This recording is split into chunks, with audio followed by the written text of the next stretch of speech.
All right. Let's welcome our good friend Sean Cunningham from Fox 40. Sean, Not from Fox 40 at all. KCRA. Go take a lap. You know what? Yeah, go take a lap. It's twice within like 3 minutes. I hope he didn't hear that. Yeah, I slid him up to hear you guys right now. First you besmirched the Oh. jump and then KCRA 3. That's my bad. Hi, Sean.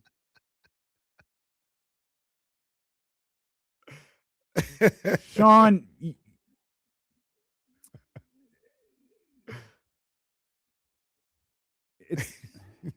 it's KHTK 1140. Sean Cunningham joined us here. Hey, what's up, man? You're busy. We called you a second ago. Were you talking to Scott Perry? No. I don't think Scott Perry is. For as nice of a gentleman as he is, I think he'd see my name on the caller ID and go, "I'm good." So, me and my coworker Michelle Dapper. Say hello, Michelle. Daps. What's up, Michelle? Yeah, we are in Wheatland of all places at the Hard Rock Hotel Casino, where there's going to be we're not gambling yet, but the A1 Combat mixed martial arts event is tomorrow, so they have their weigh-in, and the reason it's significant is Uriah Faber making his way back to the octagon, and the UFC Hall of Famer in a rematch with Francisco Rivera. So we're seeing a lot of people in the parking lot ready to attend this weigh-in, and we'll be here to talk to them. And how old is Uriah at this point? Too old to be doing this nonsense anymore. He's a father of several children now, of a couple children. He should not be doing this, but no, he's like going on 47 years old. I was going to say, I think he's our age. Yeah. So Uriah, you remember when Uriah retired? Yeah, I do. I do. Was the last match here? Because wasn't it on Fox or something like that? Yeah, he headlined a card here at Golden One Center. And then, since then he's taken every other few years, he gets a wild hair and jokes about his quasi dad bod, which is definitely not a dad bod, and goes out there and tries to prove something to him and his family about being able to compete with these young cats. So tough way to make a living, but he's got other means of making money, and so he's literally just the one guy that comes out here and does this because he feels he can. LeBron James out here fighting Father Time every night. Uriah Faber just out here fighting other people. Just fighting. Just fighting. Salute. I like Uriah Faber, man. He's a good dude. Too. He's always been great to be around. Yeah. Sean, obviously I made the joke about Scott Perry there a moment ago. We're approaching the trade deadline 1 week from today. There is so much going on around the league now with the Giannis Antetokounmpo stuff going on, and I have just kind of settled in to I think the Kings are involved in everything, and in the end, they're going to do nothing. And what's that remind you of? No.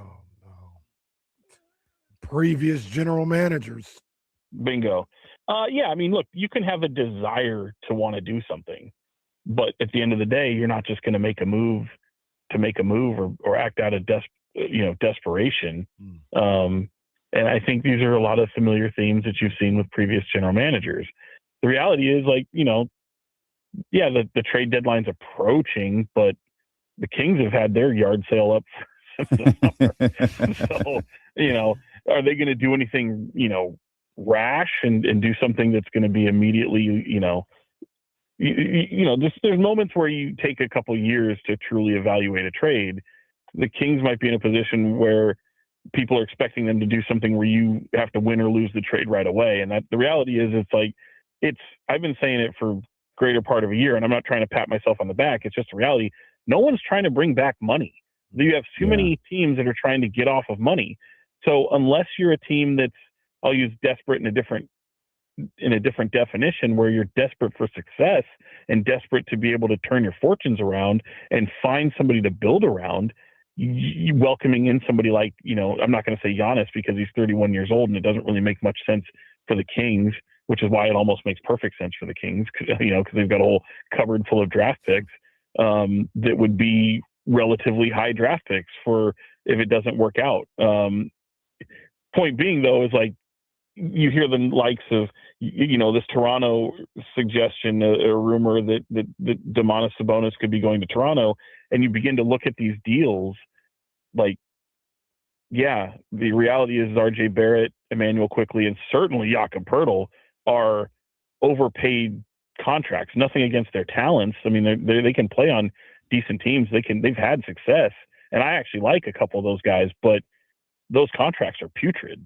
Like, you should not be bringing back contracts like that, because neither one of those guys, with respect, are worth building your franchise around and shaping your franchise around. They're not number one, not even number two players that you would bring into your roster. So point being, it's like, you look at the teams that are just in these aprons and paying so much luxury tax. Cleveland sticks out like a sore thumb. The Warriors, obviously, because where they're at. New York Knicks, for sure. You look at just the top loaded teams, that they're all looking to shed salary. And if you look at the Kings, unfortunately, for as great of a season, in my opinion, as somebody like DeMar DeRozan's had, and yeah, $10 million is not that much for his services for next year. Nobody's trying to bring back $10 million guaranteed for next year. So if they're trying to shed salary, that's why the whole Clippers notion of, like, would DeMar DeRozan go to the Clippers and maybe they would move John Collins, who's an expiring contract. It's like, no, John Collins' expiring contract is worth its weight in gold to the Clippers, because they need to shed salary. So these are just things that I think people don't really pay a lot of attention to and kind of factor in when they're talking. And a lot of these conversations, let's face it, begin with other teams, and they begin with the agents, and that's how they catch fire. So I'm like everyone else. I'm curious to see what's going to happen, but the thing I'm most confident in is that the Kings aren't going to attach draft capital to any bloated contract that they're looking to shop. And I think therein lies the problem, because now you're going to be kind of looking around going, well, we wanted to get off of some of these moves, but the reality is you're probably not going to be able to get off of some of these contracts. And everything, as I've alluded to, in previous shows and stuff, like, everything hits a natural cliff in 27. So whether you want to label it as a rebuild or not, like, most everything on your team is going to fall off contractually at that point. And it's, what are you willing to take beyond 2027 into the future and build around? And they just don't have a lot there. Sean, you laid that out perfectly. And that's the concern for everybody involved here, trying to see the Kings make some moves around this deadline. It's just difficult with those contracts and trying to avoid taking back contracts and everything. Damien asked the question earlier about would Scott get a pass if nothing is done this offseason, or excuse me, this trade deadline. And I said he would, because he didn't inherit these contracts, and it takes two to tango. If nobody wants Sabonis or Levine in their contracts, then you can't do anything about that. You can do something about Keon Ellis, though. And that's where I wouldn't give him a pass, because from all reports, seems like you can get something from Keon Ellis this trade deadline. And you compare that with the fact that if you let that go by, he's probably going to walk and you wouldn't lose him for nothing. Keon's got to be moved before the deadline, correct? Yes and no. I mean, if you're getting a first-round pick, if you're getting, something of value there, perhaps. I mean, again, he doesn't make anything. And the fact that he's so attractive is you can trade his bird rights. So you can have a team go over the salary cap to extend him or sign him to a deal, which is very, very attractive for somebody like him. Trouble is for the Kings is, like, if you don't like I think there is a world, and I think a lot of people have maybe, steered away from this, but there's a world where Keon Ellis doesn't get traded and he's extended and stays with Sacramento. It doesn't mean that him being dangled in trade bait is because he's one of the most attractive pieces on the trade market.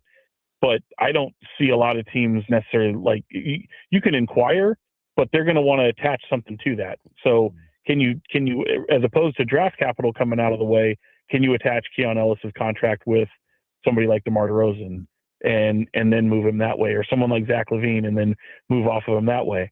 I just don't think that is a sweetener big enough for anybody to bite on necessarily. I mean, these next few days will certainly play out, but I think Scott Perry knows very well what the market is for Keon Ellis, and he just has to determine whether or not it's good enough to say good day or go like the other way and say, all right, let's work on an extension and what it looks like to keep Keon Ellis in a Kings uniform. Doesn't mean he's long term and you're building around him, but you give him some money and now it's a little bit more easier to kind of trade a piece like that. So I don't know. I mean, I can see things going either way, but if I was a betting man, I don't think Keon Ellis will be here. I think they know what they can get from him on the open market. I think it's attractive enough to bring in some draft capital, and I think that's a move that helps free up that logjam. Yeah, I don't think that, for as much as they may like Keon Ellis, I don't think that they're going to necessarily think it's the worst move to do, and it definitely helps with some flexibility going forward. Sean Cunningham of KCRA is with us, guys. Channel 3. Sean Cunningham is with us. How does Doug factor into all of this? You talk about Scott Perry potentially getting a pass. It's difficult to make trades. Like, we got all of that. Fans are like clamoring to watch different players play basketball. They don't want to watch DeMar DeRozan play 40 minutes. They don't want to watch Russell Westbrook play 35 minutes, despite the fact he's clearly the most exciting King on the roster besides Dylan Cardwell. How do you think Doug's approach changes after the trade deadline, or maybe, for lack of a better phrasing, is Doug kind of coaching for his life here the rest of the way? I think both things are true because, look, like it or not, the win-loss record is his, despite developing the 3 or 4 young guys that they actually have on the roster that they have curiosity about. Like, after the trade deadline, if Devin Carter's still on your team, maybe you're giving him a little bit more opportunity. Certainly, I think the minutes for some of the vets should come down dramatically at that point. But look, Doug is still all about winning games. I mean, he's still coaching for his life because it's a results-based industry. And yeah, you might have a guy like Scott Perry who says, "Look, we're not making any moves. You have our full backing."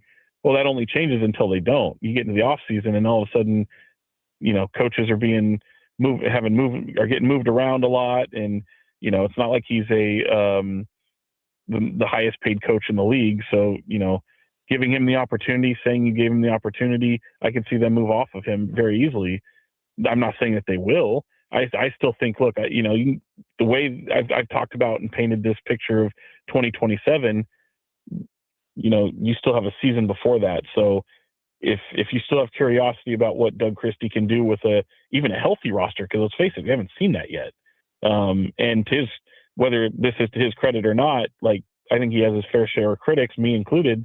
There hasn't been a lot of continuity in his rotations and his rosters and playing time. And so he's definitely tinkering. I would say that that's a little bit to a detriment, but you can see at least what he's wanting from his team. He's outlined, standards and expectations and all these things. And yeah, the critic might say, you're talking about what you want, but you're not dealing with what you have. Like, the reality of the things that you want don't line up with what you currently have. And so how does your coaching philosophy change based off of what you have? Like, we all want the 72 win team Bulls, but when you're stuck with 12 wins on the season in Sacramento and you don't have Michael Jordan or a Hall of Famer that's in their prime, then what? So certainly I think he's going to have his fair share of critics, including within the organization, but nothing would surprise me at this point. The one thing I think I count on the most is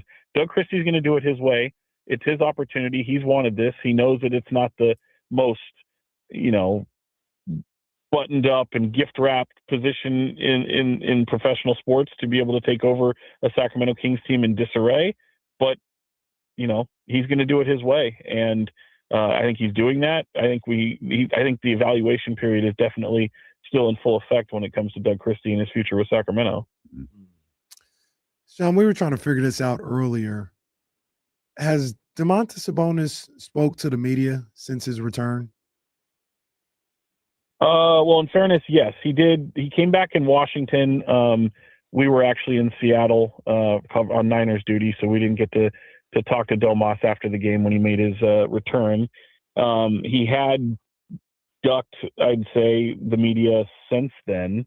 He was not available to talk after some of the games following the Portland game, and then of course you had Toronto, and I forget, these games are all meshing together, so forgive me, but when to close out the homestand, we weren't able to talk to him. And then he's on the road trip. I know he just spoke with the Sacramento Bee about the trade chatter that's around him. So I think it was Jason Anderson that was able to get him on this trip. So seeing some of the comments there, I don't think there's anything earth-shattering. I think they're making a lot about the fact that, yeah, he said that the trade chatter feels different. And I think there's two things. One, the team sucks. And two, like his kids are a little bit older now. He's got roots in Napa. He's made a big deal about, wanting to settle down in that region. So I think that tugs at the heartstrings a little bit to know that this is some place that you want to be. You can still make a lot of money, even though your basketball team isn't very good. So I think he's comfortable here, and I think he'd want to stay here. The thing I don't necessarily have total clarity on is, has he demanded a trade like some of his teammates have? I mean, this is very much a toxic situation right now for a lot of people on this team that are trying to chase legacy and trying to make the most of their prime years and getting towards the end of their career as well. So I think there's less of an appetite to stay in Sacramento based off of what's happened. But certainly I think he's comfortable here. And if they went forward with it, he'd be more than happy. But I think, honestly, there's situations out there that would entice him to look what's over the fence and see if there's greener pastures. Sean, what are you doing next week for the big game? I know you're going to be out there doing something.